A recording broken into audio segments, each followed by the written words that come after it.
walang bulwark dito, no? Or yung shields mula dito sa isang Lolita. Pero ang madaya kasi dyan, yung naibabalik yung stun tsaka yung traction pulse. Let's talk about kung bakit nga ba ina-expect din ni Midnight itong isang Lolita nga. Dahil nga, nagkaroon ng rise on to Akimi pick di ba?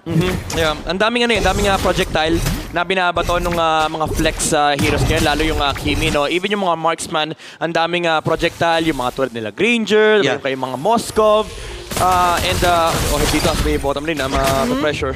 Okay, pinipigilan na makalapit. Pero masakit din talaga mga bala na mula dito kay Oheb. Pero bukod siguro doon sa sa pag-shield, yung Numinum Blast kasi pwedeng pambasag doon sa gagawin na JP na portal play, di ba? Yeah. Pang-counter ng set from the enemies. Pero ang kinaganda sa last pick ng Onyx, no, it solves yung engage ng TLPH kasi you have this amazing frontliner in the form of the Trizla na nag-e-enjoy usually kapag may kalabang glue. Kasi kapag sa second skill, yung glue, pag tinamaan ng isang hammer lang mula kay Kirk, si Sanford dito, isang laki ng balik buhay. Oo. Yung revenge strike and even yung execution, di ba? Sobrang crucial here for Kirk. And you've mentioned that. Kung kaya hindi rin sila basta-basta mabuli dito sa top lane. Pero balik tayo. Mid lane, Super Prince being targeted here. Oy, naku, napaflicker din! Super Prince! Ang baba na buhay, pero fast of the fast of execution of retribution ay ginamit na rin ni King Kong. Mapapatay si Shanyan, siya magiging unang dugo. Habang JP naman ngayon, aatras na rin, ibibigay yung pagong sa may balik muna si King Kong dun sa kanyang purple buff.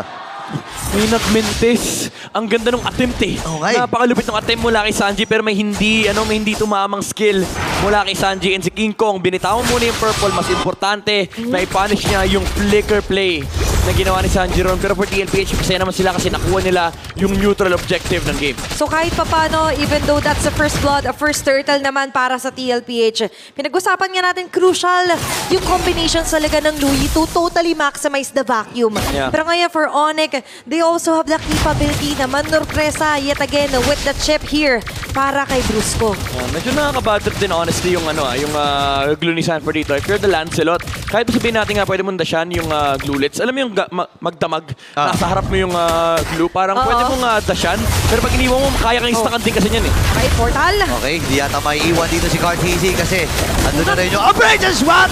Tulong kagad dito si Brusco. Kaya tumama yung Numinum Blast. Sanji dito yung makakuha ng kill. Habang si Kirk at naman ngayon ay mababawian. Grabe yung paghabol doon at Team Liquid.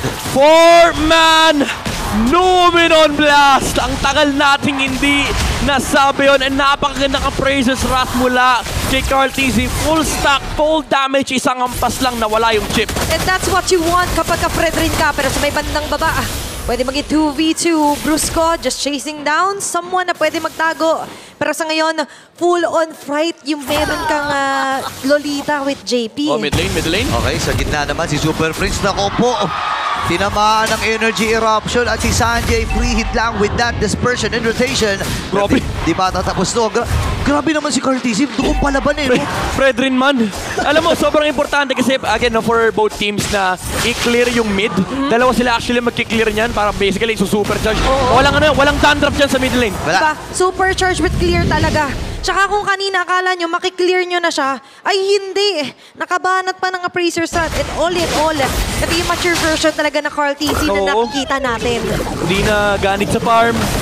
Alay sarili para sa objektiba. Pero sa King Kong with uplink. Okay, Phantom Execution at saka yung penalty zone ay nagamit. Yeah. Pero huli ang mga microorganisms doon habang si Cartesi naman ay kinuha na yung Bilis ito, diversion play. Diversion play. Dadaan ba si King Kong? Okay. Okay, medyo nakakilig muli yung mga ganong execution ng diversion ni Sanji. Supercharge muna, supercharge. Linisin ang dandruff. Linisin. Pero ngayon, ang kailangan din na malinis actually yung play dito as far sa Onyx Philippines. But by the way guys, it's going to be, yung last time na nakita natin ng isang Lolita played in the Grand Final sa MPL Philippines was in Season 11 by then Echo Roamer na si Yawi laban sa Blacklist International. Grabe ka na Lolita, parang sa liquid na lang ata. Sa liquid na lang ata yung napipick dito. And bukod pa doon, nakikita natin kung bakit nga ba sobrang gana niya. Pero ngayon, gana, kunat ni Carl. Okay, kahit makunat, kaya lang ang dami kasing ibinabato sa kanya. Gamit na rin pero Carl? boy pa rin. Si Fredrin man ngayon, tinawag na ang tropa. Dash in mula kay Kera. Patay kagad dito si Scar TC. Magkikinig siya. Ata ito si Sanji. Napakunat pero mamamatay din. Habang doon sa may bandang gitna, may habulang nagaganap! Oh, ladies and gentlemen, nakabawi din. 2 for 2 ang naging palitan. Pero may hampasan pa rin. Nagkakangawitan. Sa XP. Itong parehas na XP laner. Pero tinawag na si Oheb at pinag-normal hits. Ang sakit pa rin ng mga hampas ni Hammerman. Pero mamamatay pa rin sa kamay ng Team Liquid. Nakilang dodge pa rin si Kirk doon, pero Onyx ramping up the pressure. Alam nila kapag kasama nila yung Trizla, kayang-kaya nila i-match yung frontline dito ng TLPH kasi yung dashes na nalilimit and you also supply the frontline defense for the Hara to be able to take over in the team fight. Kaya naman na-dive si Carl TZ doon sa ilalim ng Torre. And even yung Lolita, hindi ganun kaganda yung oras niya kalaban yung Trizla. Okay, diversion play. Iyahatid si Carl TZ. King Kong, namadali doon yung purple buff, but still, babalik tayo sa mid lane na kung saan namumuo yung pressure at yung tension. Pwede magkaroon ng chase down, but still, yung turtle, kailangan din namang simulan ni Carl TZ. Okay, pupuntahan na dito yung Pagong, pero mamamayaan na ata nila yung bottom lane. Ibibigay na nito na para lang ma-secure na ng mabilisan itong Pagong. Actually, pwede nga pang umagaw ng mga green camps, pero re-respeto na rin ng Team Liquid. Trades na lang ang hinaharap dito ng Onyx Philippines. They don't want to give TLPH the momentum that they can amass. Kasi ang kinagandaan nitong lineup ito is ang lakas nilang kumuha ng mga towers, ang lakas nilang mag-engage, and ang lakas nilang protektahan yung objective takes ng Granger. So ang ginagawa ng Onyx Philippines is pinapalaki nila yung mapa nila. Alam nila at some point, magpo-focus dito yung TLPH na i-brute force yung mga objective, i-brute force yung mga lanes. So the way to go is by splitting the map. And somehow, gumagana naman yan. Hindi naman sobrang lagging behind dito ang Onyx Philippines. But still, ang isa sa kinakaharap nilang problema is JP and Sanford. Papasok si Kirk. Bumalik yung traction pulse, Brusco, pero Brusco! ito na si Brusco. Sabay matalikod tinawag na si Kikong. Ngayon, ipit ata ang Team Liquid Philippines. Pinagbabalik siya din yung Super Play. Pero tumama! Numino Plus! Oh, dito, free hit lang. Oh, ipit double. Pero may diversion play. Papunta na sila dun sa may pixel. Si Kikong, hindi ata nila alam na nandun sa may damuhan. Sinalubong. Pero may dispersion rotation. Wow. Nandun si Kikong at makakatakas. Recalls from Onyx Philippines. At makukuha na yung Torre sa middle. Yep, nandoon yung pag-brute force na naman ng TLPH. Trinay ng Onyx sagutin yung ginagawa dito ng Liquid. Pero even if tawagin nila si King Kong, wala na kasi yung penalty zone. Yeah. Hindi rin nagamit yung mga dash kasi nakaharang yung Fredrin. Baka ma-energy eruption pa yung Lancelot and JP. Finding that initiation. Kasalanan niya yung dalawang naabot niya rito sa Onyx Philippines. And that's the kind of Numinum Blast na na-miss talaga natin. And looking at our instant replay, Ayun, maganda yung idea nila Brusco. But don't forget, you do not discount his Lolita when it comes to the crowd control. Saktong-sakto kasi kakagamit lang ng Purify. For sure nagsisigawan yan. Dadag Fury, dadag Fury, dadag Fury. Grabe yung bitaw na yun eh. And eto na naman yung listahan ng kasalanan ni Daddy JP. Lumalaki na naman. Lumalaki na naman ang listahan at kailangang masolusyonan ng Onyx. Isipin mo yun na may mga kasalanan si JP tapos susolusyonan pa ng Onyx. Oo, and ang nakakainis kasi doon, sila yung pinaggawa ng kasalanan eh. Oo. So syempre kailangan nilang ayusin niya kasi ngayon, Tama. ang daming counters ng TLPH, hindi na nga mabaril ni Super Prince kasi may shield. And ngayon hindi pa sila pwedeng maging-aggressive kapag may Numinum Blast. Tsaka maganda yung attempt nila doon kay Ohe, pero problema pa rin naman nahuhuli sila. Nandun yung Forgot. portal. Okay, binasag na kagad yung portal. Hindi makakasama si Kera Sanji. Nakuha yung Lord. May ibitata si Kirk sa kamay ng Team Liquid Philippines. Diversion. At ang stopping ay narito na diversion play. So may padali ko na hindi. Friends! Ito my friends! Pumasok na si Carlito. JP tatama yung Sol. And OM for the double. Grabe ang stampin ng Liquid. Wala na silang magawa. Even yung portal sinasalo ng TLPH ng buong buo. Ang daya ng solusyon nila. Kaya May energy eruption, may duality, tapos may bulwark. Sino nga ba naman papasok sa portal? Di ba, paano ka pahihinga kung lahat ng pwede mong pagdiskitahan na player, laging merong mangiipit sa'yo? Now, the Lord is onto the hands of TLPH. King Kong is doing his best kahit pa paano maka-speed push, pero babalik tayo Ito na yung dito brute force. sa kailangan ng depensa. Carl! Si Carl TC, nakatakas siya si Super Prince, pero ipit ata siya din si Sanjay. May ipit Oh, din. Kirk! Flicker na gamit. Lahat ng mga miyembro dito ng Team Liquid na may flicker na. Luminong Blast. Hindi ata naigasa. Pasok God! ngayon dito ang Onyx Philippines. At mamamatay si Brusco. Yung Lord ay nagpapasaglan ng tolo sa gitna. Pero si Kirk, ang baba na rin buhay. Patay na kagad si Sanjay. Pasok din si King Kong. At si itong si JP ay matutunaw din mula sa Tornos. Maganda yung punish na naharap dito ng Onyx Philippines. Kumasa na yung Numenon Blast. Kirk as well with the penalty zone. And then, si Brusco nag-flicker in. Dinala niya na yung mga kakampi niya na wala nang sagot from TLPH. Naiwan din si Carl TZ sa likuran. So, hindi nila ma-resolve yung mga dashes dito di King Kong. Malaking factor din talaga na hindi nag-hit yung Numinum Blast dito ni JP. Sobrang crucial ng part na yun, Burrito. Yun nga naka-cancel No? Akala ko may ilalapag na sobrang sakto sana at mababaliktad yung sitwasyon. Yeah. Kung nangyari yun, magandang sabihin natin heads up play para dito sa Onyx Philippines. At ang laki na ng win rate dito. Kasi kung consider natin yung numbers dito, midnight. Oo, kahit hindi ganun kaganda, yung naging team fight for TLPH, basag yung mid eh. Yeah. Kumaga nakuha nila yung gusto nilang gawin. And ngayon, yung bottom lane, lamang pasak nila kasi look at where the Lord is. Nasa top lane, slow push is on the bottom side. Although, ang advantage naman dito for Onyx Philippines is nasa taas yung Lord, pwede nilang padala yung chip sa may baba. Kasi yung portal, nasa left side ng TLPH. Yeah, but TLPH can also do the same thing. Remember, may Sanji, first pick Louie, yan na naman. ganun ka-confident sila dito. Oo, sakto yung sentry. Sentry, okay lang. Nagkaamuyan sila. Okay. Nakakotob. Hindi ko na kinakaya yung MLBB dito. Pare-pares na sila iniisip.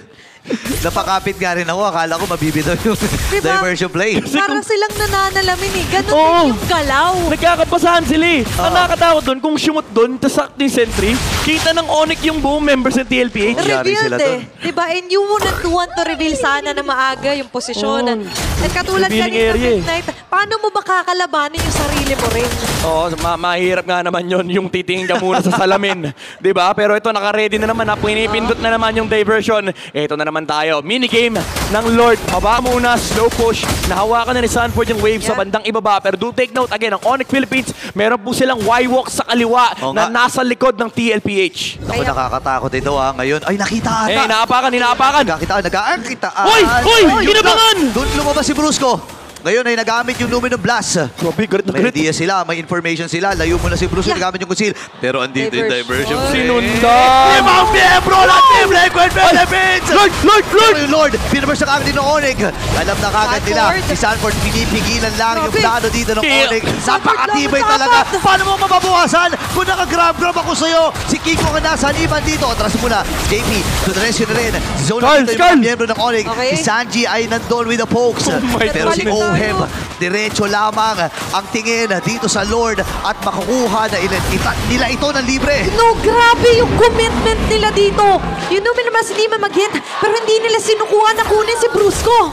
Oo, talagang sinundan nila. Pero Oo. maganda yung call eh. Ang ganda ng bait ng Onyx Philippines. Kumbaga, na-maximize nila yung pag-ahabol ng TLPH dito kay Brusco. Pero si Sanford, ito yung maganda sa bagong network na ang dali i-stack. Yung kanyang grab-grab, nakapatong siya kagad kay King Kong, effectively repelling Onyx away from the Lord. Yeah, and that was, take note, 4 members po na Oo. inilalayo niya. Kaya umabot ibang mga members to get this Lord. Pangalawang Lord, marching on to the mid lane. Katulad kanina, dating gawi King Kong, relieving some pressure here. Nag-clear na ng mabilis yung bottom. Para nga naman, mas mapaliit yung pressure na matatanggap nila. Sinasabayan muna nila yung Lord. Habang ginagawa ng Onyx to, yung top lane libre, pero yung yung chip, ang layo pa. Kailangan ingatan dito yung mga ultimates. Speaking of Card. ultimate, andito na ang penalty zone! Talikuran na ilalabag na yung portal! Ito na yung pagsugod ng Onyx Philippines! Nakuha na ng kill kagad dito si Kera ngayon naman. Ay atasan muna sa breaking shot. Card. Walang tinamaan si Carlito! Kera with the double! Binabati-baril na muna dito ni Super Friends. Atras ang magiging call ng Cavalria. Si Sanford na magiging punteriya ng pamilya. At si Brusco ay nakakuha din ng kill. 3-man down! Napakaganda nung sandwich play na ginawa ng Onyx Philippines. Brusco coming from the top side. Even though nawala yung Tori doon, na-maximize na nila yung opportunity na hindi sila kita ng TLPH. Brusco! Ito kita. Ay, ayun lang. Nakapagtawag ng portal bago mamatay. Grabe Napatay na si tunaw Orb. agad. Oh no, Prince Carl TC kaya kailangan lumayo. Si Orbe namatay din. Nakadalawa si Kellan dito. Lord ay matagal-tagal pa. Sanji and JP nila ka natitira. 7 seconds para kay Sanford. Sobrang daming outplay na nangyayari mula sa sandwich play onto that dive ni Brusco. Alam nila walang capacity ang TLPH na lumaban ngayon, and they found an opportunity. Wag na wag kang tatalikod dito sa Onyx Philippines. And looking at their instant replay, Buong akala mo, di na mag-chase. Ayun, oh. But Ayun, oh. one penalty zone from Kirk totally changed the trajectory dito para sa Team Liquid. Yep, kaya eh. Kumbaga, pwedeng harapan ni Kirk dito yung Lolita para ma-knock up yung si JP. And then, if manlaban yung TLPH, ang ganda kasi nung pwestong tinik ni Brusco. Kanina pa siya, mga 40 seconds siya naghihintay doon sa taas. Tapos, yung wave, hindi niya pinapansin. Pinabasag nga niya yung tore. Hinayaan niya. Sabi niya, hindi, relax lang ako dito. Pag pumasok yung Lord, pwede ako mag-conceal and then yung shortcut nasa likuran. Plus the chase down dito, di ba na naabot pa nila sa Uheb. Finally sealed the deal. Ngayon, 1K na sa wakas mahahawakan ng Onyx ang kanilang gold deal. Looking at their Infinix in-game equipment naman, Midnight, ano ba yung kailangan natin i-highlight dito? Masarap i-highlight dito yung pinakapaldong fleeting time, nakadalawang shortcut. Grabe. Sila Brusco doon and that reclaimed them their position in this game. Ngayon, dagdag pa natin dyan yung mga additional damage mula rito kay King Kong and Kelra. Buo na yung mga penetration items sila. Malefic Roar para kay King Kong and also the Divine Glaive para kay Kelra. Even si Carl TZ, mararamdaman niya rito yung puot ng damage dealers dito ng Onyx. Yeah, nag-reflect yan kanina. Nagkabukod-bukod sila doon. Di niya naprotektahan yung kanyang baby cakes. Pero ngayon, Lord has respawned. Pangatlong Lord ng laban on the defense kay TLPH dahil naiangat pati yung map control dito. Yeah. Nakita sila doon. And ngayon, ang Team Liquid Philippines, ibibigay na pala ni Carlito yung purple buff para dito kay Sanji. And ang Onyx ay ganun uli, hindi uli nagpapakita sa mapa. Yeah, no, it's all about delegating muna kung sino yung mga pwede muna na magpakita. Oh, ito lang yung downside no, na meron kang assassin jungle. Pero may chip kasi. So, ang pwedeng gawin dito ng Onyx Philippines is against split. Pero hawak ni Sanford yung Y-Walk na pupuntahan ni Brusco. Pero umabot pa rin! Ayun na, kung sila nilabag na dito yung portal. Habang yung Lord ay makukuha ni King Kong. Guard! The penalty zone! Limang miyembro ng TLPH na natamaan. Labag yung Sanford dito, sinasalo yung damage. Atras muna sila. Andun yung Guardians Reflector. Oh, JP? Naman din yung Sonic si Kirk. Flick ay nagamit din ni JP. Diversion! Diversion play sa may bandali ko. Nakita si Sanford and si Sanji. The Sansan duo. Nag-aabang din. Andun yung dispersion. Ang sakit ng damage. At walang mamamatay sa pamilya ng Onyx Philippines at TL. Oh my goodness, kinabahan ako doon sa penalty zone ni Kirk. Yun eh hinaharap ng Onyx Philippines eh, pero nanlaban yung TLPH. Ang laki ng proteksyon na binigay ni Carl TZ sa may frontline with the energy eruption as well. Pero andun yung pag-punish, wala kasi Numenon Blast. Ginamit ni JP para ma-secure Lord, pero umabot yung Thorn Rose ni King Kong with the retribution. Ang maganda rito for Onyx Philippines is sobrang disiplinado nila. Sabay-sabay sila ng disengage. At totoo yun, tinamaan lahat ng kailangan tamaan eh. Without penalty zone where Kirk. Pero ngayon, by getting the Lord, makakaabante na naman ng gusto ang Onyx Philippines. Kelra marching on the bottom side, mid lane naman ang puwersa ng Super Fam. Okay, kumakapit lamang dito ang Team Liquid Philippines. Inaantay ang pagsugod ng Super Family. Yung Lord ay nasa may bandang itaas at doon na sila nakatingin. Okay, nakatingin ng lahat sa kung ano nga ba magiging next move dito nila Kirk. Especially here, na sobrang vulnerable ng Team Liquid. Yeah, pwede mag-all-in dito yung Onyx Philippines, pero nakakatakot din kasi yung threat na kapag pumalya sila may diversion play na pwedeng humabol sa kanila. So, classic approach mula sa Onyx, lilinisin mo na lang yung towers and then probably wait for the next Lord. Yeah, hanggat maaari, you don't want to risk na magkaroon ng punish agad sa'yo. Ang bilis ng punishment nila sa isa't isa eh.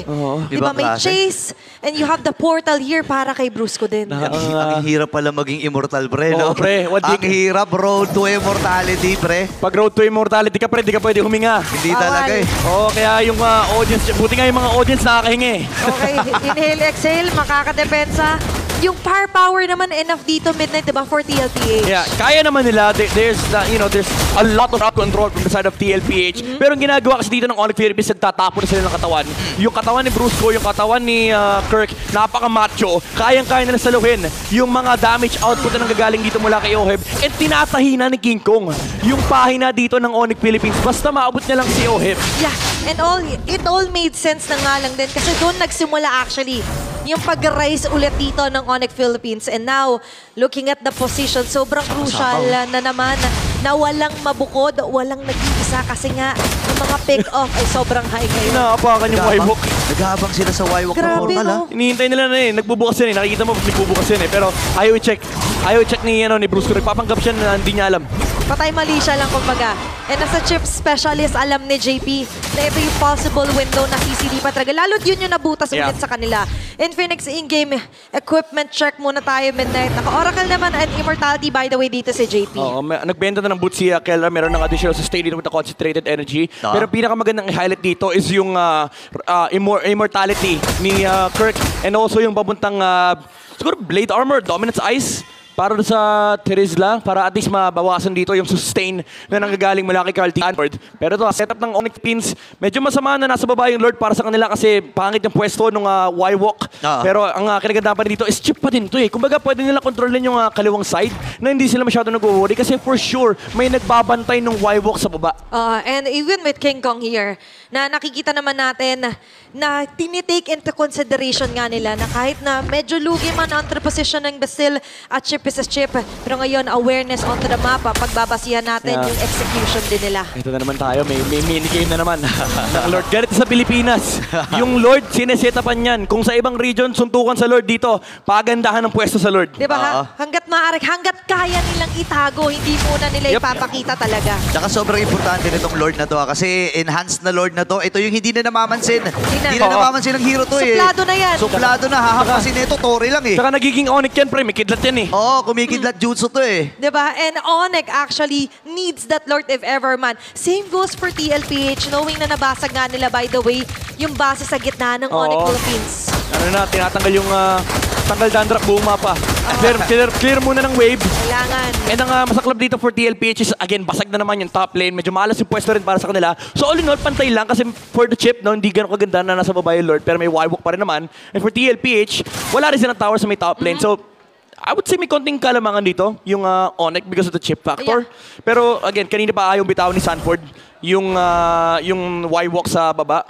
Kumaga yung puwet nila ni JP kanina pa nakapwesto dyan. Oo nga eh. Tsaka nagpapalit-palitan sila, no? Bababa si Sanford, tapos pupunta rin dito si JP. At sobrang importante na to para sa Team Liquid Philippines. Ayaw nila na maunahan din at mabigyan ng window ang Onyx Philippines na makapanalo. Kasi for sure kapag isa, dalawa sa miyembro ng TL ang natumba dito, tapos ng laban eh. Bawal ka mga awit dito. Oo. 2 minutes na yung Lord. Sabi niya, ano bang balak niyong gawin sa akin? Kanina pa ako nanonood eh. Ang dami niyo kiniklinaw. Ano ba? Nagpa-farm ba kayo? Kompleto naman yung mga items. Pero katulad nga kanina, recall lang natin, for TLPH, ang hirap kasi nga ng sitwasyon na lagi at laging kailangan i-clear. At yung delegated talaga doon is going to be OHIB din eh. Yep. Tsaka umabot tayo sa late game equilibrium. Nag-cross na tayo ng 60k gold for both sides. And ito na yung sinasabi natin na wala nang importansya. Yung gold lead kasi halos lock item na lahat. And ito may naka-ready na nakahawak na pindot. Sa diversion ay nag-conceal. Nakita si Brusco, nag-conceal siya. Bumaba siya dun eh. Pumunta siya dun sa may babang wipe of portal. And si Carl TZ, siya na ang natalaga na suyurin lahat ng mga damuhan na nasa paligid nila. Parang sabi niya, hindi enough ni si Sanji lang kasama ng baby cakes ko. Bitin eh. Kailangan nandito rin ako. And the protection naman ay kailangan talaga for OHIB. Bibigyan ko kayo ng context bakit hindi pwede TLPH yung magsimula ng Lord. Kanina pa nila hinahayaan yung Onyx na mag-start kasi may flicker yung chip. And ang nakakatakot kasi dito, pag nag-Lord yung TLPH, kailangan kasama dito yung ka-baby cakes ni Carl TZ. Nakakatakot kasi dyan is baka ma-flickeran yung Granger. Sa bagay. At ang malaking factor yan kasi pinakagagalingan ng damage dito is going to be OHIB. Yes. And ngayon for Onyx naman, very important din to notice of course is Kelra and King Kong. Medyo natatakot nga ako sa gustong gawin ni Sanji. Yung diversion niya kasama yung Granger eh. Oo nga eh.